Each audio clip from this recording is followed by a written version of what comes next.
So the first category will be sweet fruit, and in each category also I will write down the calories. As you can see right here, it says 30 to between 30 and 100 kilocalories.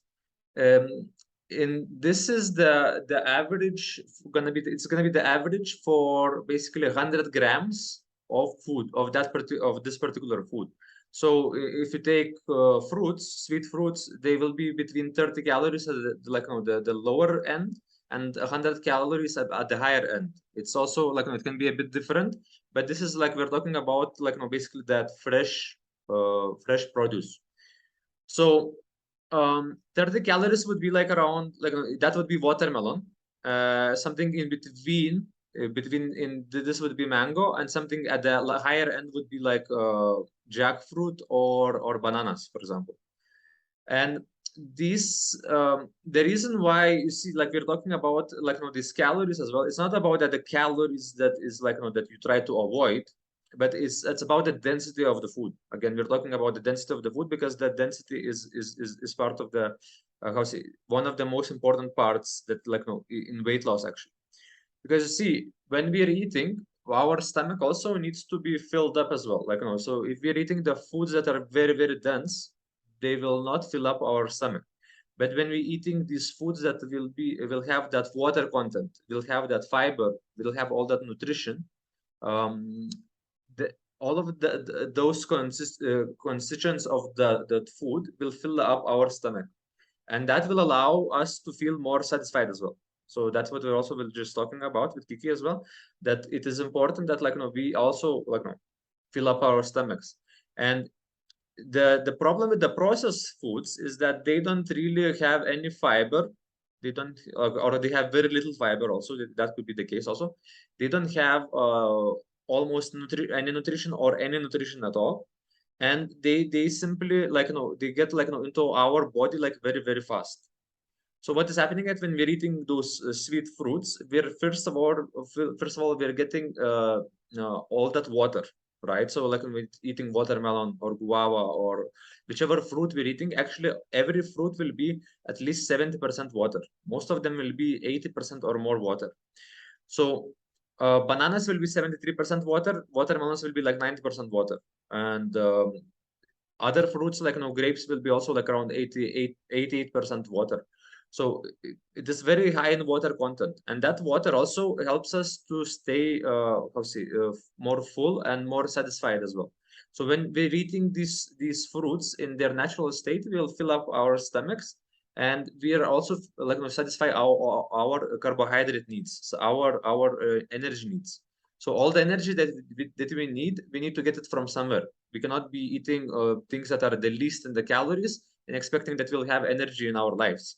So we need to have both the calories, the nutrition, the water, and all of these things that are important for our existence. So it's important that we satisfy these needs, but at the same time that we are not eating only the very, very dense foods just to to fill up our stomachs, but also to satisfy our energy needs, our calorie needs, all of these things. So you can have any you can eat as much of the fruit as you want. It will not, it will help you basically lose weight. It will the more of the fresh sweet fruit that you increase in your life, the better you will the better weight loss you can expect as well. So that's what also we saw with with many of our clients and our friends as well, that when people include more of the fruits, their weight loss starts happening automatically. It is it becomes more of the kind of no, you don't need to really put in so much effort, and you can experience that weight loss as well. So that is for weight loss, but also it is not only for weight loss, but also for our health as well. It is you can be eating things just fill up yourself with with grass or things like that, but that will not really give you the best health so possible.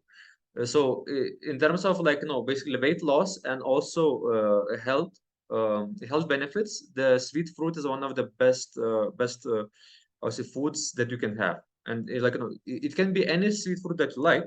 It doesn't have to be one particular that you need to consume.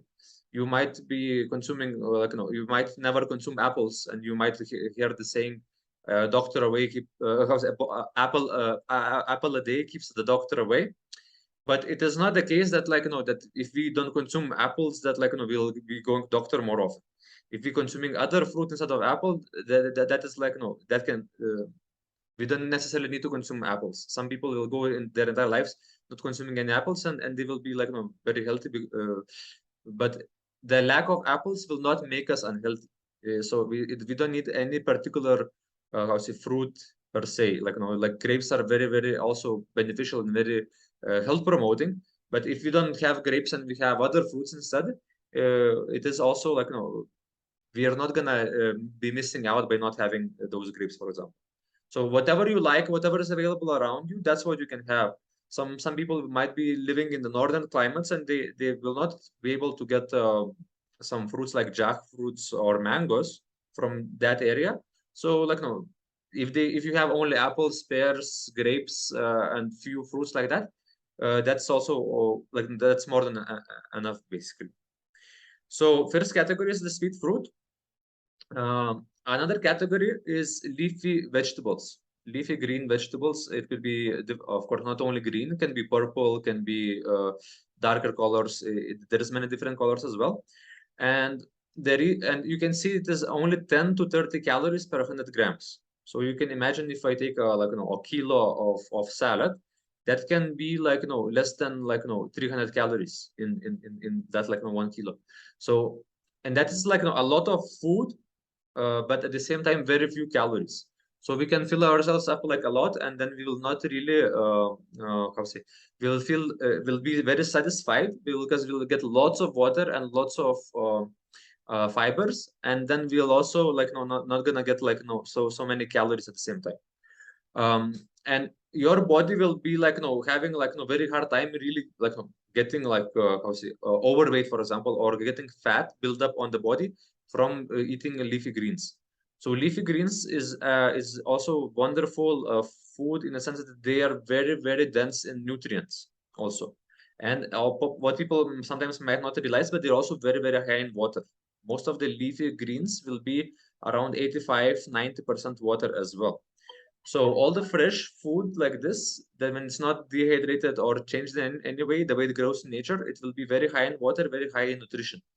So, and another thing is that people don't consider one thing, that the fruits will be the easiest to digest.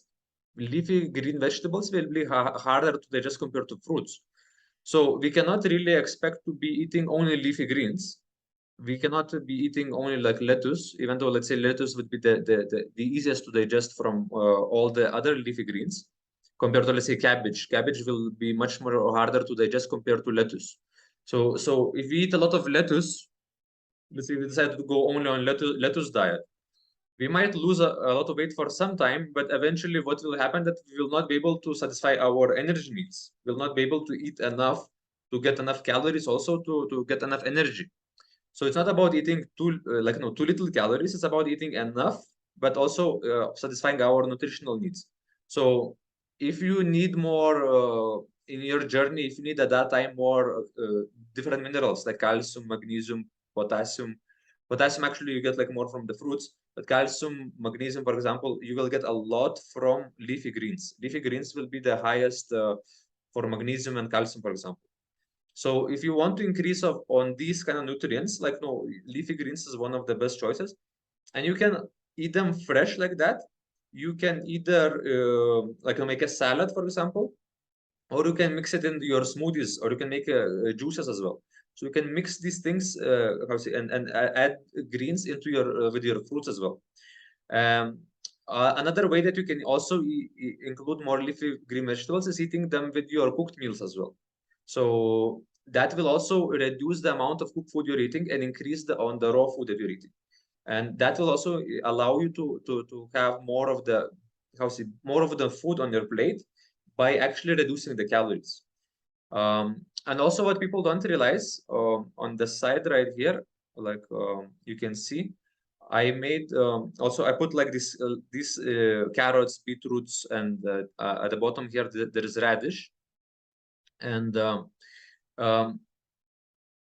What I'm saying is that you can eat the greens, the leaves of these vegetables, and actually they will be more nutritious and more easier to absorb for your body compared to the vegetable part itself. So it is when you buy carrots, for example, and you have these leaves, you can use them in your either your cooking or you can eat them fresh in your salads also. So you don't necessarily it's much better if you save these leaves and you use them, and you eat them rather than you throwing them away, because many people don't realize that you cannot eat them. So I would also highly suggest that you try it out. You try to eating the leaves of the vegetables also.